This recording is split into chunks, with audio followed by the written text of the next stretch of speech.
Now, if anybody's ever told you that teaching in a school, teaching English online, traveling home every few months to work, or living on your savings is the best way to live abroad as an expat, then I'm sorry, but they were just completely wrong. In this video, I'm going to break down the 3 most common options that you've got living abroad as an expat, and then I'm going to show you a way that you can make money online and have full control over your time, income, and location. Now, my name is James Hopkins and I've lived abroad as an expat for around about 6 years in various countries, and I now currently reside on the sunny island in the Mediterranean of Cyprus. Now, in my time of living abroad, I've built very successful online businesses to multiple 7 figures. So I think it's safe to say that I know what I'm talking about when it comes to online business. But I get it, you've just moved abroad, or perhaps you've lived abroad for a while and you're thinking about what options you have to actually make money. And I'm going to take you through some of the common options that you've got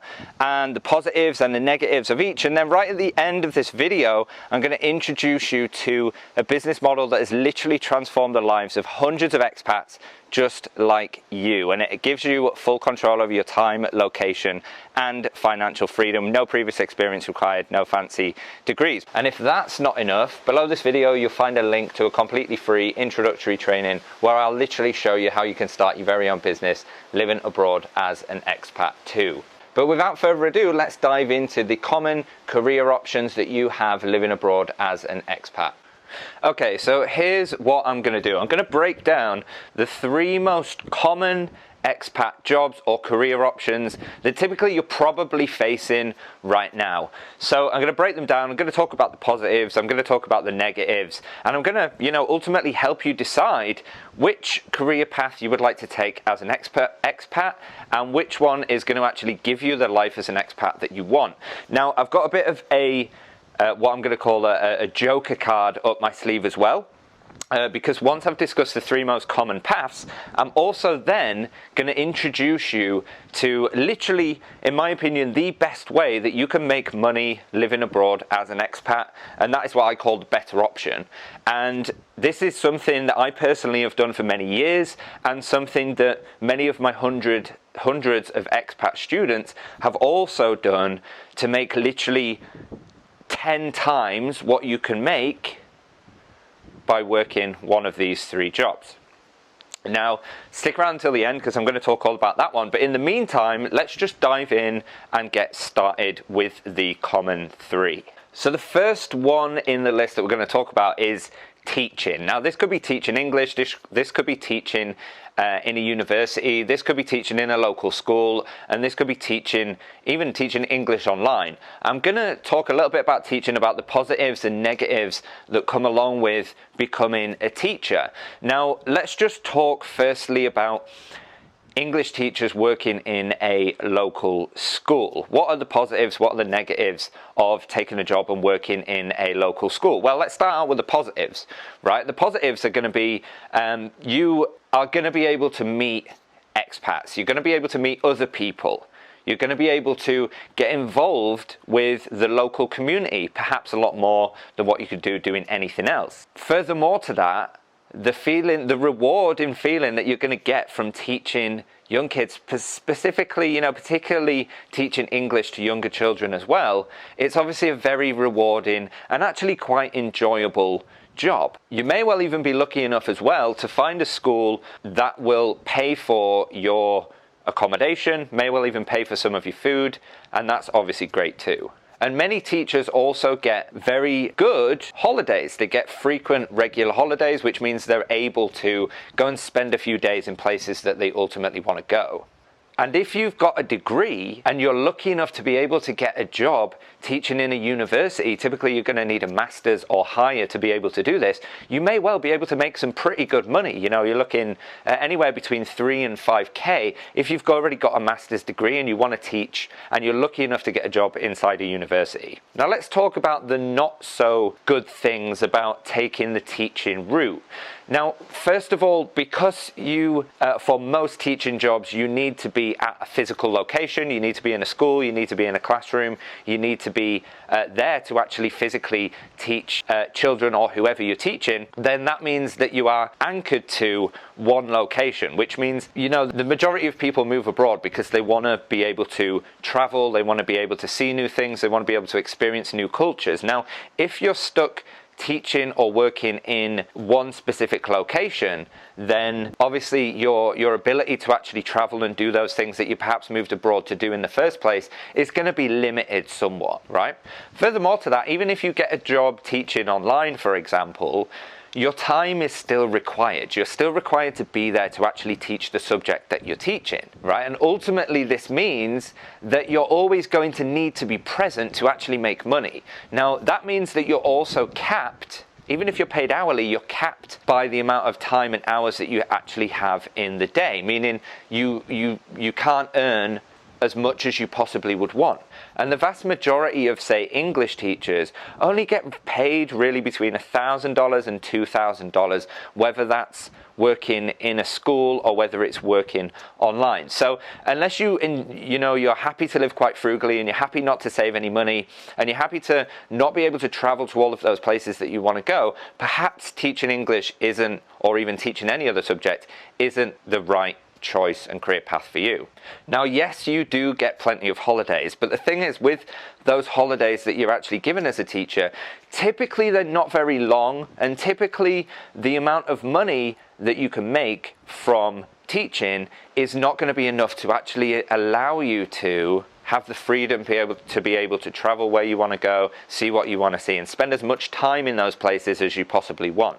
Therefore, I'd like to ask the question, is teaching really going to give you the life that you moved abroad to have in the first place? Because after speaking with many thousands of people now, many thousands of expats thinking about becoming teachers, or perhaps are teachers right now, it's very, very rare, if not impossible, that you find a teacher who is able to do everything that they want to be able to do, having the money and the time to be able to do it. So, food for thought.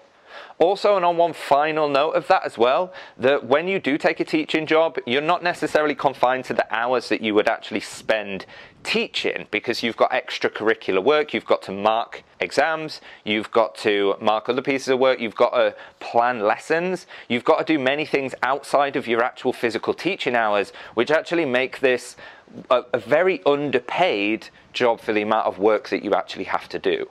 Now, number 2 on the list is working in an office. This could be a real estate office, this could be a call center. This is something that I actually did myself before I got into the better option and before I started to make some really good money. Again, I'm going to cover that a little bit later in this video for you, but working in an office. So let's cover the pros and the cons of taking another office job when you arrive in a foreign country as an expat. Let's start with the pros. So yes, you're going to be able to network and meet other people. You're going to be able to meet other like-minded expats who have also wanted to move abroad for similar reasons, probably to yourself as well. So that's obviously a major pro, because you're going to have a good social life and typically a good network if you're lucky with the people who actually work at that office job too.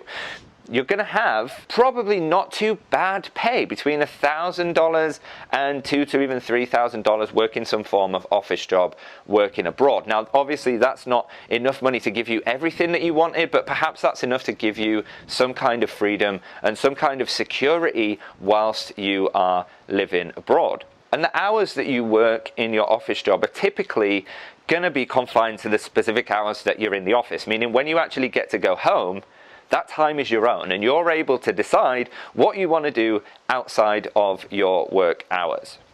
Now, let's talk about the not so good things about working in an office. Well, first of all, it's probably way too similar to what you left your home country to avoid and stop doing in the first place, right? Going to sleep, waking up, going to work, eating, going to sleep, repeating that cycle over and over and over again. Or at least the many thousands of expats who we've spoken to say this is the case. Right, and it certainly was for me. I was working at a call center in Chiang Mai for a customer service data recovery company, and I was working from 3 p.m. till 1 a.m. and those hours were Saturday right through until Wednesday. I had the weekend, the graveyard shift, and I only did it for a few months because it completely destroyed every reason why I moved abroad in the first place. Holidays also as well. Typically you're going to be seeing, you know, maybe 20, 21 days of holiday per year. Now, let me just ask you, have you moved abroad, or are you thinking of moving abroad specifically so that you can be in a very similar situation to what you were back home with very limited numbers of holidays? Probably not. Right? Now that's what you will face working in an office that doesn't enable you to actually travel freely and enjoy your expat life. Then maybe an office job is for you, because it does come with security and potentially some career progression as well. But ultimately, you don't own your time. You still have a boss, and you still have to go to the same place of work that you would otherwise have to go to, even if you were back home in the UK or the US or Australia or wherever you're from. Life may not be too much different. And finally, number 3 is going back to university and getting a master's degree. Okay, this is not necessarily a job, but it is a very, very common choice that many expats find themselves contemplating. Going back to university, studying more, spending another 20, 30 grand, getting a master's degree. So what? So that you can get a job teaching, right? And that kind of takes us back to point number 1. But let's look at the benefits of getting a master's degree. Now, number 1, of course, it's going to give you more career and employment opportunities if you have a master's degree than if you don't. Okay, that's obviously a big positive. Also, it's going to give you another opportunity to meet other students, many of which, if you choose the right universities, are going to be expats as well. So again, it's another good way of networking. And that degree, once you actually have it, that master's, once you actually have it, is going to enable you to actually get a job perhaps in a university teaching a different subject other than English, if you don't already have a master's degree and you're thinking about teaching. Now, let's just think back to teaching again and weigh up the pros and the cons.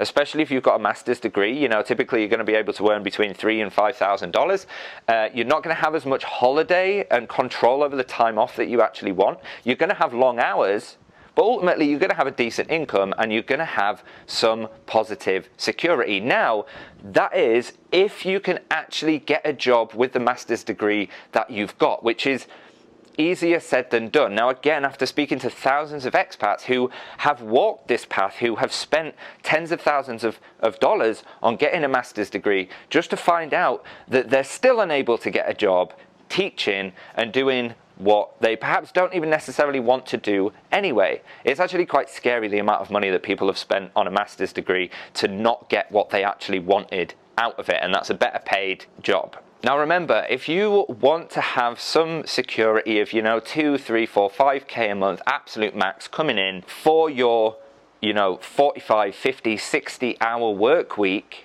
with all of the extracurricular activities and things that you have to do that comes with a teaching job, then absolutely getting a master's degree may well be a good path for you to follow.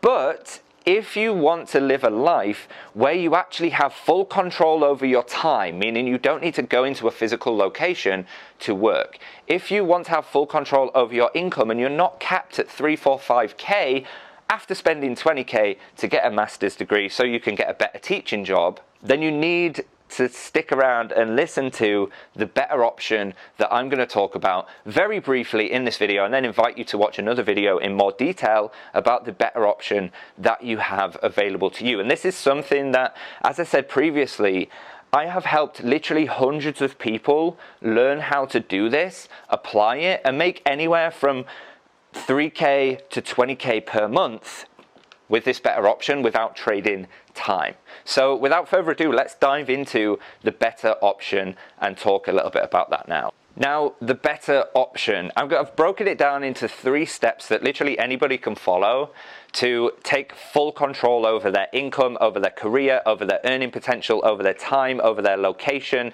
and ultimately over their freedom. It breaks down into 3 steps. And remember, this is literally the step-by-step process that I've taught hundreds of expats now living abroad who were trading their time teaching English, working a job that they didn't want to do, that didn't give them the time and location freedom that they wanted. I've helped them implement these 3 steps, and I've seen clients make upwards and above $20,000 a month, literally 10 to 20 times what you could expect to make teaching English by implementing these 3 steps. So step number 1 is to learn a skill. Learn a skill that other businesses, other people are willing to pay you good money for you to help them solve a problem. So problem-solving skills, ultimately. And the skill that you decide to learn, in order to give you time, location, and financial control over your own situation, it needs to be a skill that you can do anywhere, i.e. that you can operate online without physically being in the presence of your clients. Furthermore to that, it needs to be delivered, and you need to be able to deliver it using systems and using things that don't require, processes that don't require your actual physical presence and the trade-off of your time to deliver your skill set. Now look, there are literally millions of businesses in the world, especially right now, who are all facing problems and challenges, and particularly problems and challenges around attracting new customers. That's one of the biggest challenges any business owner faces, is where do I consistently bring new customers into my business?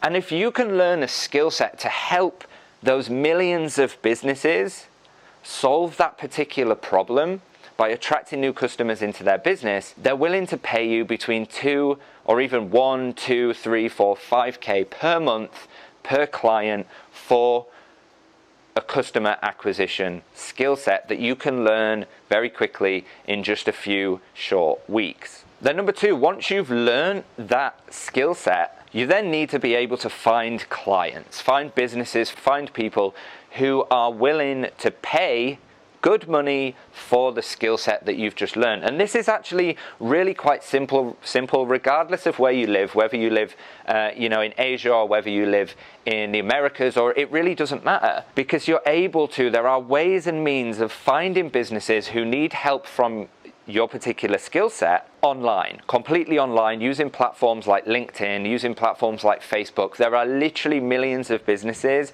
on these platforms who need help getting customers. And it's a relatively simple process of finding a business, offering to help them get more customers, and getting them interested to talk to you about your skill set.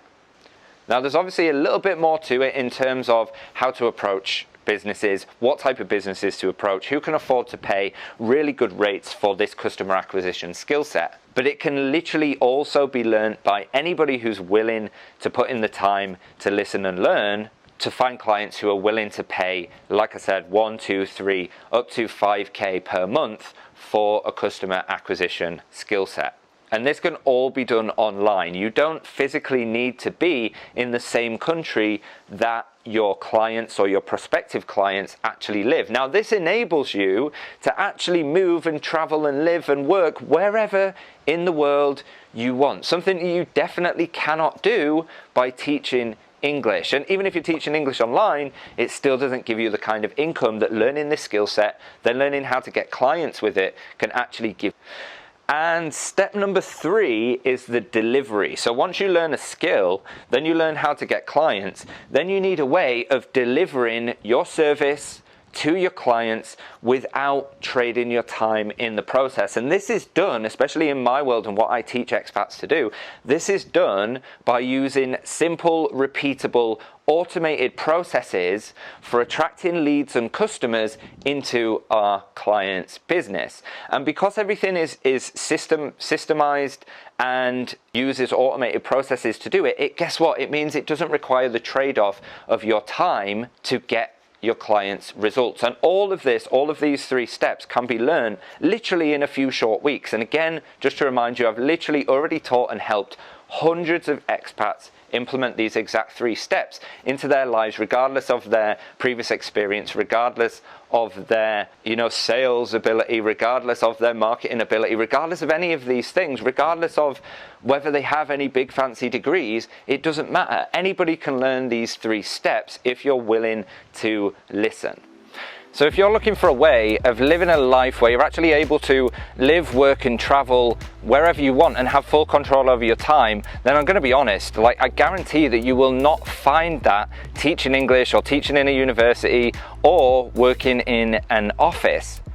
You need to learn a skill, you need to learn how to get clients, and you need to learn how to deliver those clients results without trading your time in the process. So if that's something that you'd be really interested in learning more about, and you'd be really interested to find out how I've literally helped hundreds of people do exactly that and build really successful businesses of their own, then all you need to do is click the link below this video. I've prepared a completely free 30-minute introductory training which talks all about exactly what me and my hundreds of clients currently do to make a very healthy, very controllable living abroad, to build the kind of lifestyle, time, location and financial freedom that, let's face it, basically every expat is searching for. So click the link, register for that training, and I'll see you there.